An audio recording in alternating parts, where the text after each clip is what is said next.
sebenarnya kalau kita bicara tentang pertarungan dalam bentuk pertandingan, itu beda dengan pertarungan biasa. Dalam pertarungan biasa yang keluar itu apa? Refleks kan? Refleks.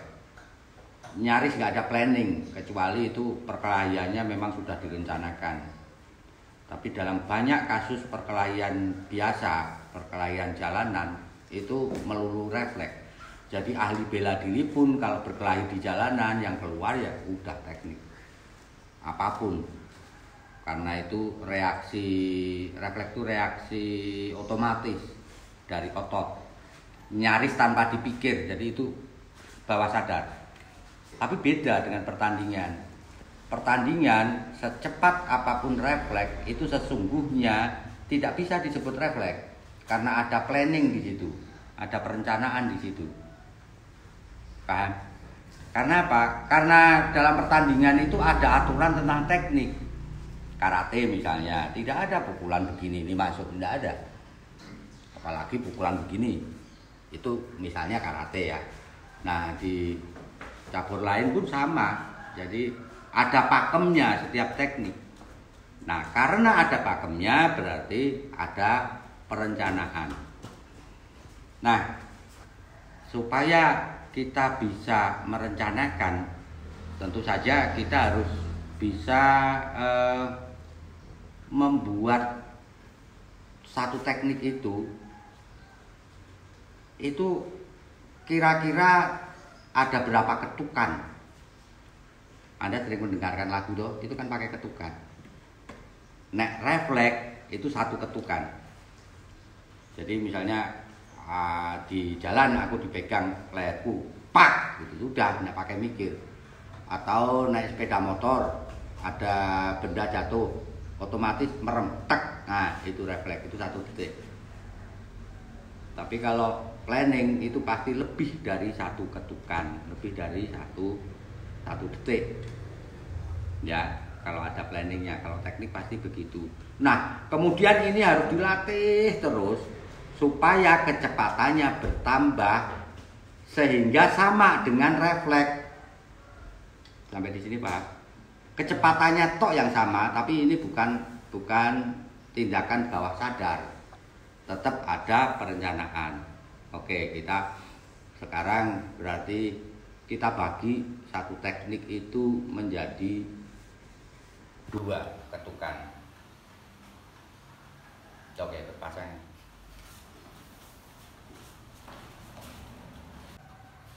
Yuk. Ya, benar bahwa itu satu ketukan. Lihat lagi. Tidak ada gerakan siapnya, ya kan? Karena apa? Karena dia harus perkirakan jarak. Ya, jadi itu 2. Nah, sekarang itu perjelas menjadi 2. Dia mendekat, kamu set. Potong dulu. Sana juga potong. Nah, jadi dia nyerang, berarti satunya ini kamu buang kan. Oh, berarti dia punya nggak usah. Oh, Nah. Berarti ini. Nah, tuh, nah, iya. Kau balik ke kamu, bukan seperti yang itu. Aku cari yang ke belakang. Oh. Nek ke belakang kan berarti kan ini yang ditarik. Ya. Kalau ke belakang ini Ya. belakang ini. Ya, menurutmu cepat mana menurunkan ke belakang dan aman mana sama menurunkan ke depan? Kamu harus nendang dulu. Habis nendang ke depan. Iya. Coba turunkan ke depan. Turun depan sini, agak kecil lagi. Nah, kamu bisa muter pakai ini. Nah, gitu. Jadi nggak boleh dirubah sudah. Nanti yang pertama ini, yang kedua ini nggak jadi. Ya.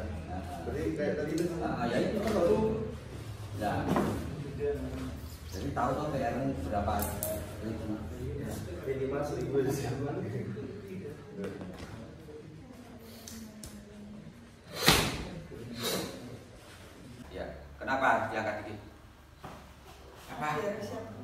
siap apa? Nyerang. Bukan. Kickboxer harus siap apa? Tapping. Nah, kalau dia nendang ini tas gitu kan. Nah, ini kan nggak ada di karate, tapi di kickboxing ada. Jadi ini harus agak gantung ke sini, baru ini bareng. Nah, beda. Enggak, kamu ambil apa? Push aja lah Mas. Oh, oke. Ini maunya satunya di apa? Diangkat sini. Udah, dia kan maju. Nah itu. Ini satu. Iya, satu. Kamu ya terhadap Tak kira jarak. ngangkat di atas. Enggak, gitu. enggak.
metode latihan sensei yang kali ini sebelumnya saya belum pernah dapat. Jadi lebih detail menurut saya. Jadi dari 2 ketukan jadi 1 ketukan gitu. Dan itu kalau misalnya tidak sering dilakukan tidak akan menguasai, dan kita semua dapat tugas sehari itu minimal 100 kali. Oke, mantap sensei, semangat juara 1. Amin. Mana bro? Mantap. Unik sih latihannya, unik. Bener-bener ini latihannya tuh fisik sama otak. Ini otaknya. Itu harus sama dan feeling gitu. Jadi ada 3. Dan terima kasih ya Sensei sudah memberikan materi yang kita belum pernah dikasihkan baru ini. Jadi mantap. Gimana Mbak latihannya Mbak? Sebenarnya ya enggak, kalau dia dinyatakan berat sih berat, tapi kan namanya latihan menikmati. Cuma kalau latihan ini tuh beratnya karena fisik iya, tetap fokus iya. Karena apa? Kalau nggak fokus, timing untuk dapat serangan itu nggak pas. Kalau kita, yang aku rasain loh ya, terlalu sedikit itu speednya juga nggak maksimal, sasarannya juga nggak dapet. Karena ini kan dari 2 gerakan jadi 1. Jadi ketika ada serangan setas, nah itunya tuh harus mempertahankan kewarasan, dimana kita fisiknya itu sudah mulai menurun. Nah di tingkat itulah kesulitannya kalau aku pribadi seperti itu.